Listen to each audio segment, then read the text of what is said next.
I'm Nate Shuck, and I am a Go-To Nations missionary. Our team is currently serving in Iloilo City, Philippines. The Philippines is a nation in Southeast Asia consisting of over 7,000 islands. We get 6 months of rainy season and about 6 months of dry and hot weather. As a nation, it is called the Pearl of the Orient, and Iloilo City is called the City of Love.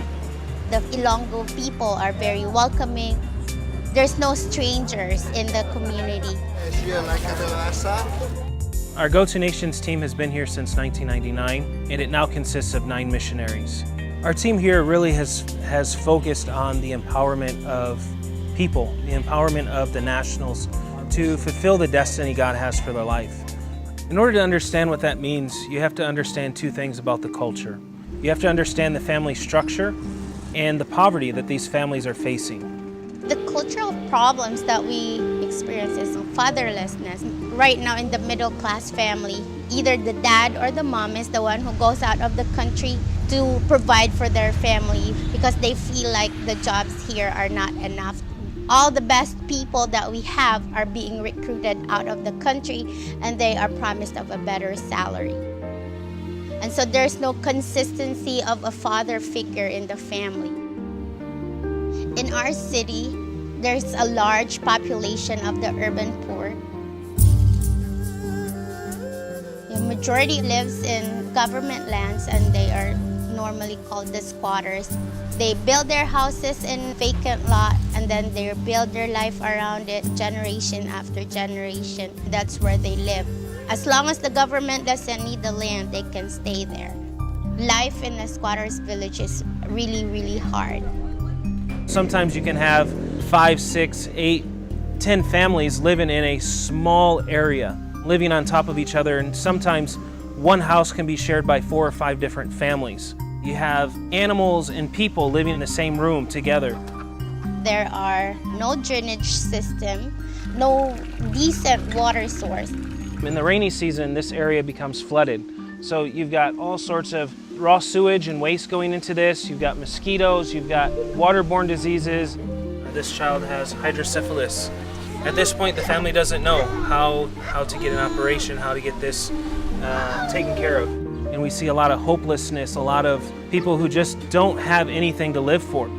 Today, they have to get up, earn enough money to put breakfast on the table for their children to go to school. And tomorrow, they have to wake up and do it all over again. If they don't work today, it's very difficult to survive till tomorrow. Without an education, the cycle of poverty continues. We see a large number of children drop out of elementary school. If they make it through elementary school, only a small percentage of those will go on and finish high school. And out of that, only 6 or 7% actually go on to college and graduate.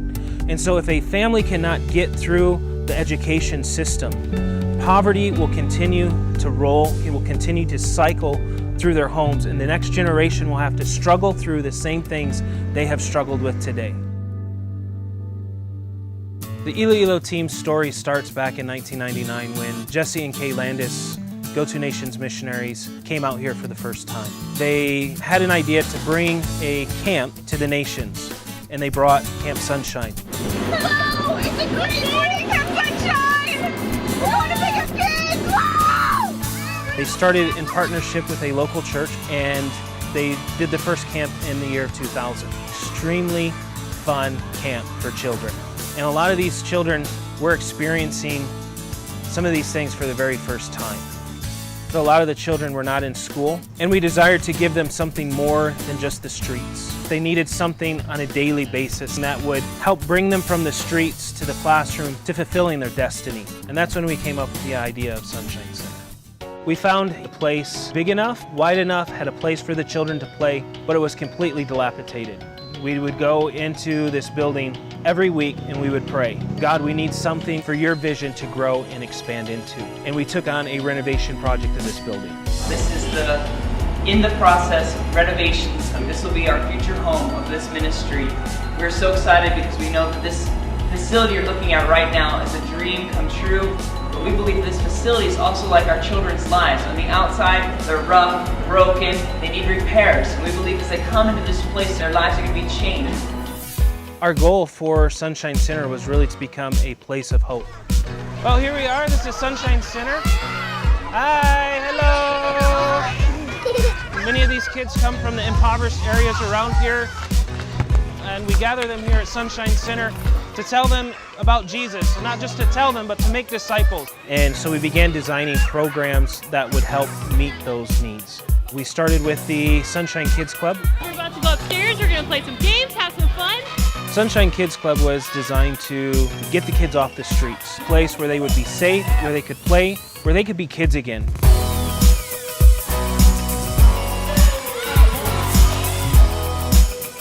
It's really interactive and the kids love that, and it's just a fun way for them to learn the Lord in a fun-loving environment.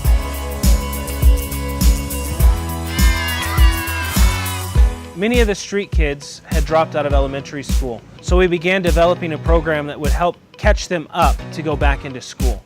And so we developed the after-school program. We included math and reading skills and writing tutorials. The education system is a little different than what we're used to as missionaries. Most of the kids had to learn to read before they got into first grade, but there was no kindergarten easily available for them to get in. And so we began designing the preschool. The preschool was designed to be that foundation for the children to begin learning how to study, learning how to learn. And we began seeing that many of those graduates from the preschool were going into first grade and excelling at the top of their class. Although public school is free, there were still a lot of burdens on the families to send them to school. The uniforms, the books, projects. And so we began to form a scholarship program. So right now we have 83 scholars from nursery to college. In catering this scholar, we're not just developing one area, which is the academics, but we're developing them in their core areas, physically, emotionally, mentally, socially, and spiritually.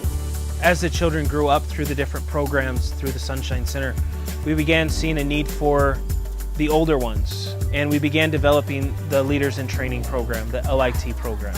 Right now we're in the process of really raising up leaders to really take ownership of what we do. They have a shot in changing history and just be an agent of change here in the Philippines. The kids were having so much fun and their lives were being changed and touched that they would go home and their parents would begin to wonder, why are my kids different? More and more the parents would come and sit in and just listen, and that's when we began to think that we need to have something for the moms as well.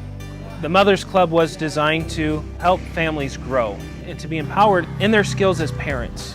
Today we see that Sunshine Center is now run by all local leadership. It is thriving. What God is doing at the center is absolutely working, really working. Deep within our hearts, we want to help them fulfill what God has in store for them. That's really the heart of Sunshine Center.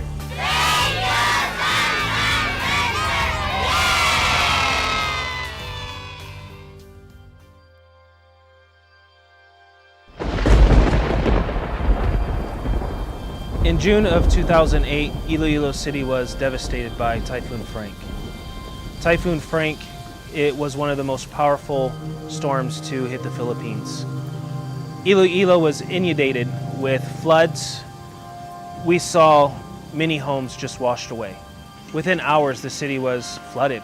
This is now about 24 hours after Typhoon Frank hit the Philippines.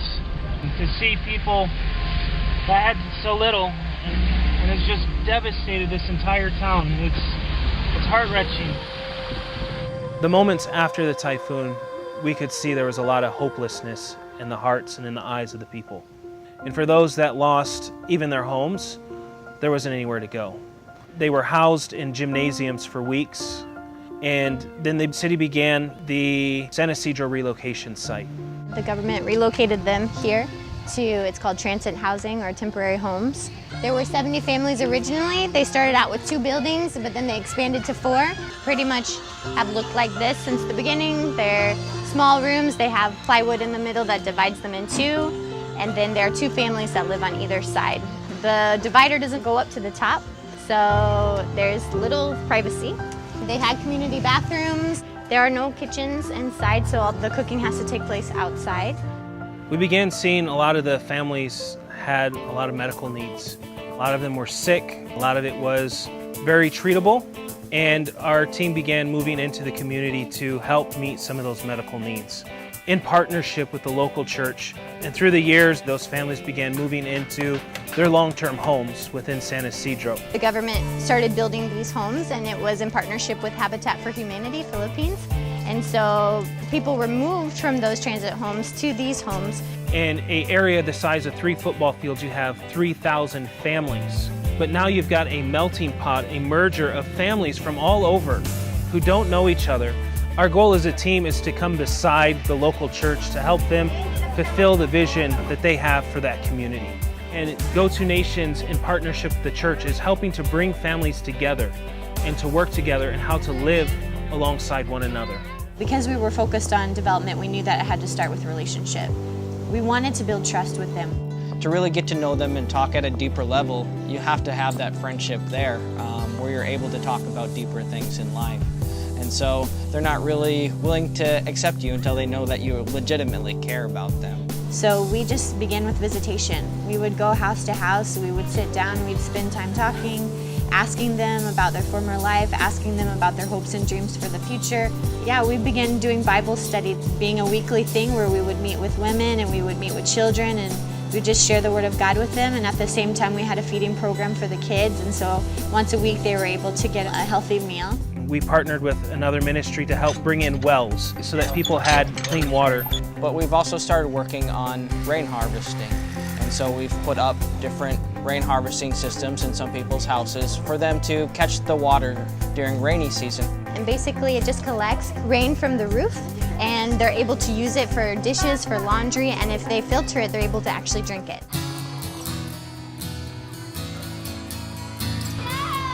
Today is Saturday. We're about to have Kids Club. We have Kids Club every other Saturday here at the gym. The rest of the team is going out to get the kids from the neighborhood to bring them in. And we'll be starting in about 15 minutes.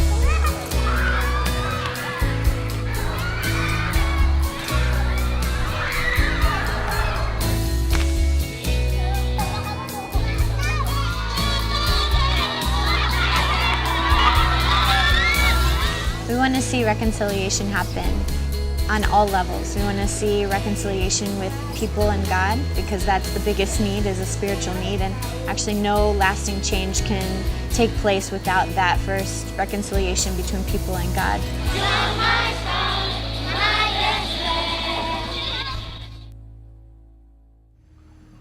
Another area of town that the Lord really began laying on our hearts was Kalahunan. Kalahunan is by far one of the most impoverished communities in this city. These families live and survive on the waste of everyone else. Their livelihood is the trash.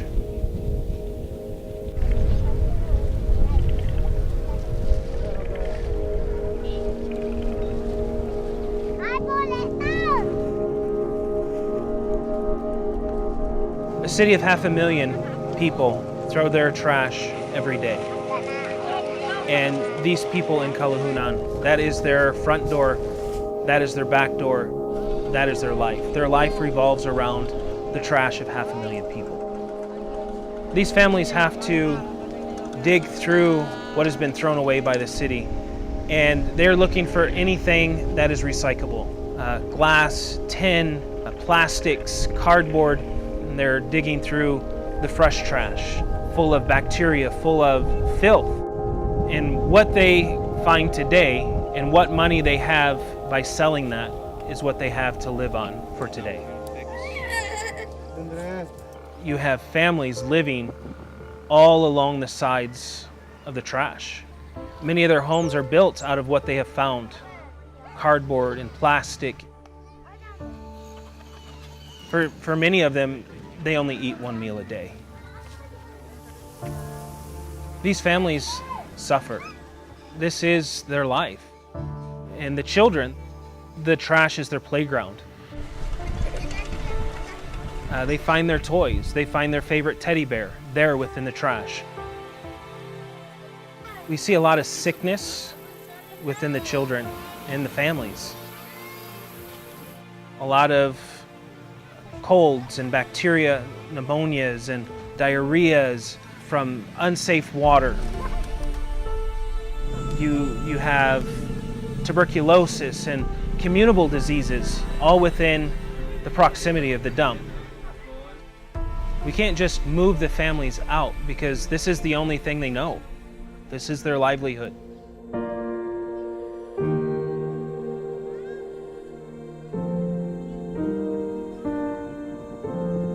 If the children don't go on and obtain an education and get through high school and graduate college, there's no hope.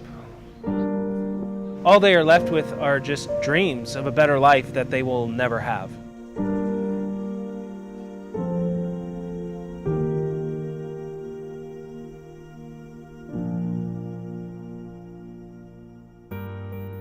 We were moved by the situation and we began dreaming with God.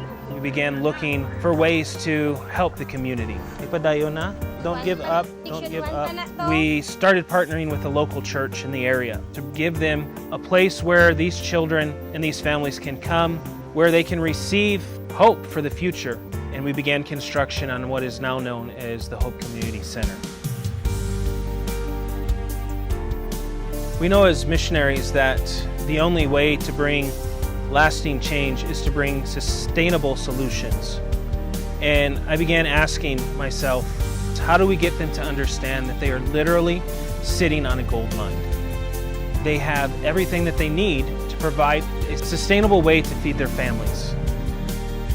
You see, God gives them the sun, He gives them the rain, He gives them the seeds and the rotten fruits.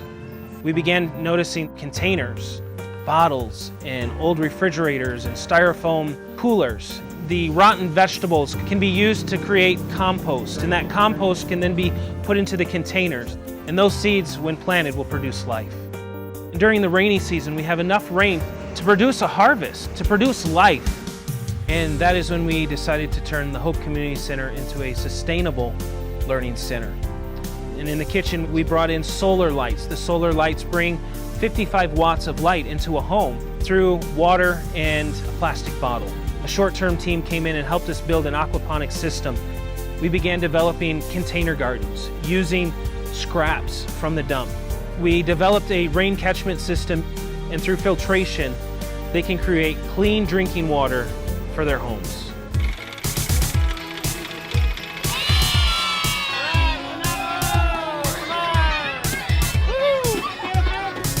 But we had a place where the kids could come out of the environment that they were living in. We brought them in for Sunshine Kids Club, and we began feeding them. Right now we're preparing the lunch for the children, every Saturday hot meal. So right now we're having rice and noodles with chicken and some vegetables. We're not only being able to just be kids, but they were being fed spiritually. They were able to get the hope within them that I can break this cycle for my family. So now we're bringing in kids whose only playground has been a trash dump. Now they have a place to come and play.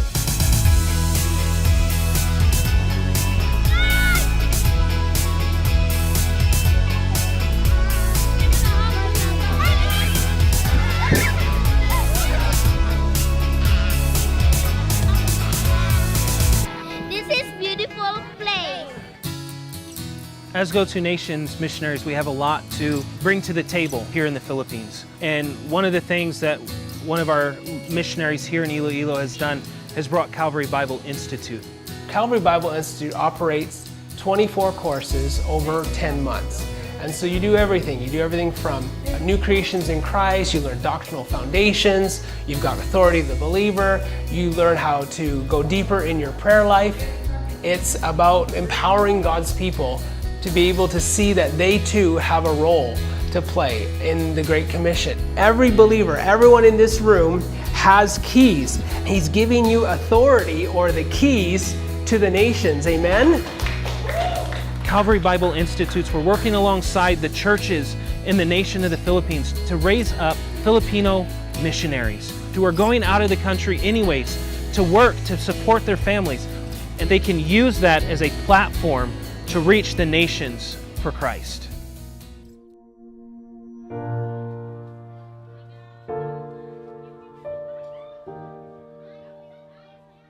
Lord, when did we see you hungry or thirsty, or a stranger, or needing clothes, or sick, or in prison, and did not help you? You will reply, I tell you the truth, whatever you did not do for one of the least of this, you did not do for me.